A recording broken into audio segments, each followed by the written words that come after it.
Telah putus harapan Eka untuk bersama gadis itu. Gadis yang telah ia bohongi, meski tanpa disengaja. Eka sadar jika dirinya memang tak seharusnya membohongi gadis itu begitu lamanya. Harusnya ketika di kafe kala itu, ia sudah harus membuka jati dirinya. Bukan malah membuat keadaan menjadi keruh seperti ini. Dalam diamnya, sambil berusaha menahan sesak di dadanya. Menahan agar kedua matanya tak mengeluarkan air mata, Eka menatap gadis itu yang telah masuk ke dalam mobil, hingga ia menghela nafas. Setelah mobil gadis itu berjalan meninggalkan kantornya melalui pintu gerbang, Eka pun merasa dirinya telah kalah oleh perbuatannya sendiri, yang telah berhasil melukai perasaan Rere. Sambil memejamkan mata, Eka pun menahan nafasnya. Maafkan Eka. Ya, Re, gumamnya. Kemudian ia pun melanjutkan berjalan menuju ke mobilnya yang terparkir di bagian dalam basement, lebih tepatnya di dalam garasi pribadinya.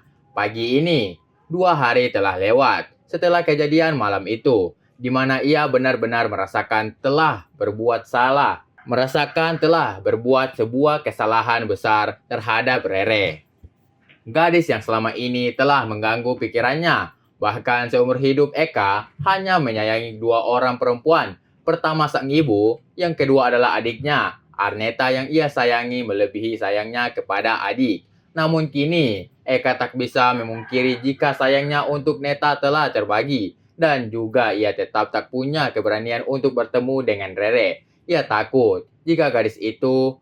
Maka dari itu, Eka selalu datang ke kantor agak siang agar tidak berpapasan di depan pintu masuk dengan gadis itu. Selama 2 hari ini juga, Eka tak pulang ke rumah, di mana malam pertama sengaja ia menginap di kos-kosan sederhananya untuk sekedar mengenang kembali masa-masa ia menjadi cleaning service, yang sebetulnya mengenang masa di mana ia masih.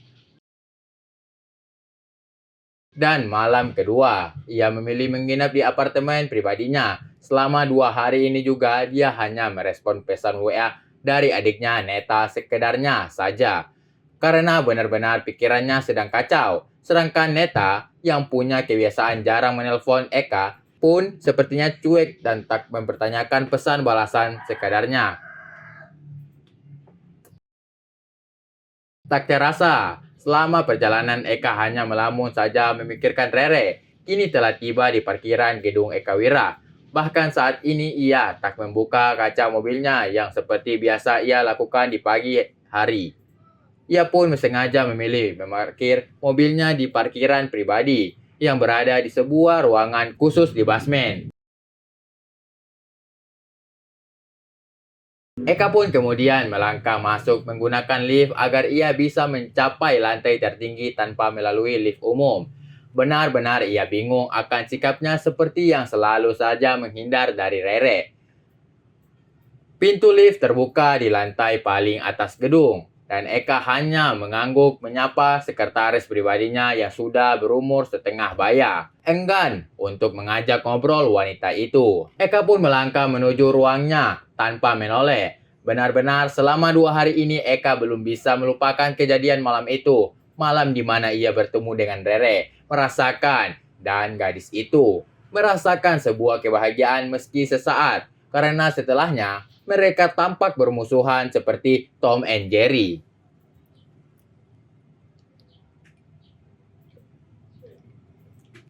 Hingga saat ini, pikirannya masih saja terus-menerus memikirkan gadis itu. Bahkan saat berada di dalam ruangannya, ia hanya duduk sejenak di singgasananya, kemudian berdiri kembali dan melangkah di dispenser untuk sekedar membuat secangkir kopi.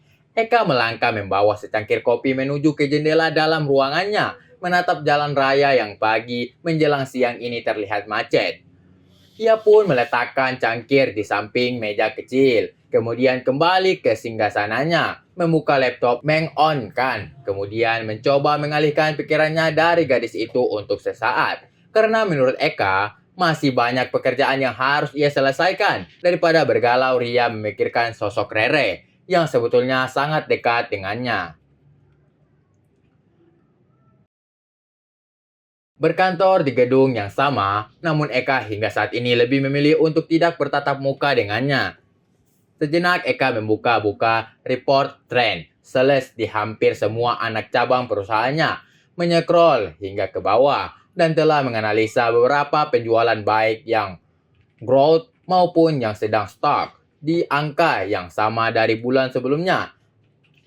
Benar-benar, dengan mudahnya ia melupakan tentang Rere yang telah fokus kedua matanya melihat angka-angka di layar lebihnya. Beberapa kali juga tampak tangannya menulis beberapa catatan yang mungkin baru saja ia pikirkan. Apalagi jika bukan untuk sebuah plan yang akan ia lakukan untuk mendongkrak sales value anak cabang perusahaannya yang stuck. Baik cabang yang bermain di segmen produsen dan distribusi produk konsumer, segmen produk elektronik, maupun segmen telekomunikasi yang masih stay di growth sesuai target dari manajemen. Beberapa perusahaan di bidang lainnya cukup keempat BOD yang memikirkannya. Karena perusahaan yang telah survive di market dan masih stabil di sisi value-nya, maka Eka hanya seperti Sanjaya Group, mulai dari berbagai kemungkinan yang mungkin dapat membantu untuk meningkatkan sales. Eka juga baru-baru ini telah menggandeng sebuah perusahaan yang bergerak di bidang distribusi safety produk dan telah dipartnerkan bersama Sanjaya Group agar mampu membantu perusahaan tersebut berdiri dari keterpurukan. Karena nama Sanjaya sedang buruk di mata para pembuat proyek, maka Eka memikir cara lain untuk membuat Sanjaya Group tetap bisa mendapatkan angka value. Karena biar bagaimana, ia tak ingin memanjakan perusahaan itu mendapatkan subsidi dari induk perusahaan dalam membiayai seluruh operasionalnya. Sudah cukup menurut Eka selama sebulan ini. Telah ditanggung.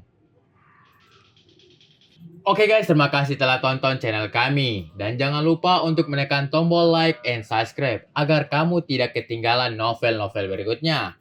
Bagi para jomblo, jangan sedih. Sebab kehidupan itu berawal dari jomblo. Dan jangan